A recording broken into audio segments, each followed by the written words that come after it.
ఇవాళ ఏఐసిసి పిలుపు మేరకు దేశవ్యాప్తంగా కాంగ్రెస్ శ్రేణులు పాదయాత్రలు చేస్తున్నాయి, నిరసన కార్యక్రమాలు నిర్వహిస్తున్నాయి. హైదరాబాద్లో అయితే నెక్లెస్ రోడ్లోని ఇందిరాగాంధీ విగ్రహం దగ్గర నుంచి ఇక్కడ రాజ్భవన్ దాకా వచ్చి వినతి పత్రం సమర్పిస్తున్నారు కాంగ్రెస్ నేతలు. మరికొద్దిసేపట్లోనే ఈ ర్యాలీ రాజ్భవన్కు చేరుకోనుంది. అక్కడికి వెళ్ళి వినతి పత్రం సమర్పిస్తారు కాంగ్రెస్ నేతలు. ప్రధానంగా అదానీ అండ్ మణిపూర్ అల్లర్లు, ఈ అంశాలపై కేంద్రం వైఖరి సరిగా లేదు, ప్రధాని మోదీ స్పందించట్లేదు. ఎందుకు ఇలా చేస్తున్నారు అంటే గౌతమ్ అదానీతో దోస్తాని ఉన్నందుకైనా, స్నేహం ఉన్నందుకైనా ఇలాంటి వైఖరి అవలంబిస్తున్నారు, అదేంటో చెప్పాలి. అండ్ మణిపూర్ల మీద కూడా ఎందుకు ఇలా చేయట్లేదు, ఎందుకు అక్కడ దాకా ప్రధాని మోదీ వెళ్ళట్లేదు, ఎందుకు చర్యలు తీసుకోవట్లేదు, ఎందుకు బాధితుల్ని ఓదార్చట్లేదు, ఎందుకు ఆ చర్యలు ఆగిపోయేలా చేయట్లేదు, ఇంకా మణిపూర్లో పరిస్థితి అలాగే ఎందుకుంది అంటూ ఈ నిరసన కార్యక్రమం చేపడుతోంది ఏఐసిసి.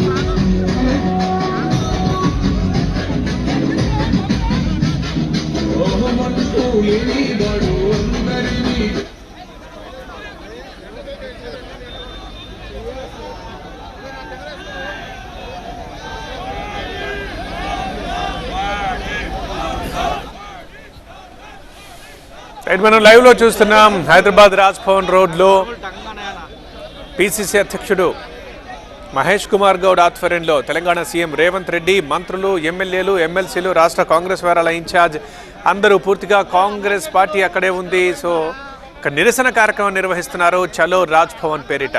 ప్రధానంగా మణిపూర్ అల్లర్లు, అదేవిధంగా అదానీ అంశం, ఈ రెండు విషయాల్లో కేంద్ర ప్రభుత్వ వైఖరి సరిగా లేదంటూ ఆ నిరసనగానే ఇవాళ దేశవ్యాప్తంగా కాంగ్రెస్ ఆందోళనలకు పిలుపునిచ్చింది. సో ప్రతి రాష్ట్రంలో నిరసన కార్యక్రమాలు చేపడుతూనే ఉంది కాంగ్రెస్ పార్టీ. ఇక్కడ హైదరాబాదులో ఒక పాదయాత్ర చేస్తూ రాజ్భవన్కి వెళ్తున్నారు. దీనికి సీఎం రేవంత్ రెడ్డి కూడా పాదయాత్రలో పాల్గొంటున్నారు. సో పూర్తిగా కాంగ్రెస్ పార్టీ అక్కడే ఉంది. ఇది ఒక కీలక పరిణామం అని చెప్పుకోవచ్చు.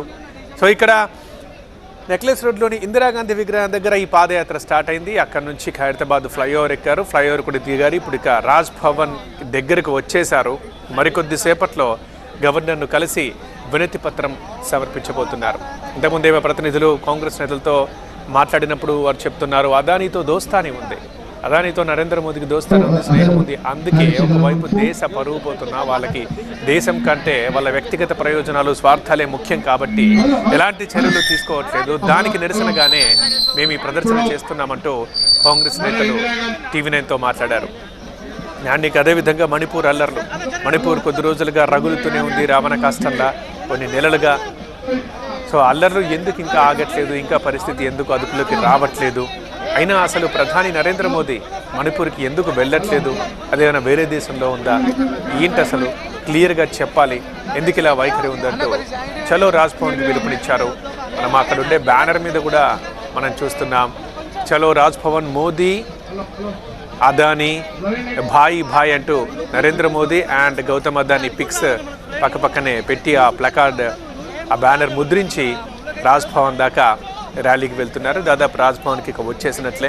నెక్లెస్ రోడ్ నుంచి రాజ్భవన్ వరకు ఈ పాదయాత్ర సాగుతోంది. మరికొద్ది సేపట్లో గవర్నర్ని కలిసి వినతి పత్రం ఇవ్వనున్నారు కాంగ్రెస్ నేతలు. ఇక దేశవ్యాప్త సమస్యలపైనే ఈ ర్యాలీ. అయితే రాష్ట్ర వ్యాప్త నేతలు ఉన్నారు. రైట్, మనం చూస్తున్నాం రాజ్భవన్ దగ్గరకు వచ్చిన తర్వాత అక్కడ కూర్చుంటున్నట్లు మనకు కనిపిస్తోంది. అందరూ ఇక ర్యాలీ పూర్తయింది. ఆ దగ్గర దాకా అంటే ఇంకా గవర్నర్ని కలిసి వినతి పత్రం ఇవ్వాలి, బట్ అక్కడ కూర్చొని కూడా నిరసన కార్యక్రమం చేస్తున్నారు రేవంత్ రెడ్డి. మెయిన్గా కేంద్రంలోని బీజేపీ టార్గెట్గా కాంగ్రెస్ ఆందోళనలు చేస్తోంది. ఇందులో ఇక పిసిసి చీఫ్ మహేష్ కుమార్ కూడా ఆధ్వర్యంలో జరుగుతోంది ఈ ర్యాలీ. రేవంత్ రెడ్డి, మంత్రులు, ఎమ్మెల్యేలు, ఎమ్మెల్సీలు, రాష్ట్ర కాంగ్రెస్ వ్యవహారాల ఇన్ఛార్జ్ అండ్ అధికార ప్రతినిధులు అందరూ దాదాపు పాల్గొంటున్నారు. రైట్గా ఒకసారి మళ్ళీ మా ప్రతినిధి శ్రవణ్ దగ్గరికి వెళ్దాం. ఆయన అక్కడే ఉన్నారు ఆ ప్లేస్లోనే. రైట్ శ్రవణ్, సో ఏంది ఎంతసేపట్లో గవర్నర్ని కలవబోతున్నారు, ఇంకెంతసేపు సాగబోతోంది నిరసన కార్యక్రమం?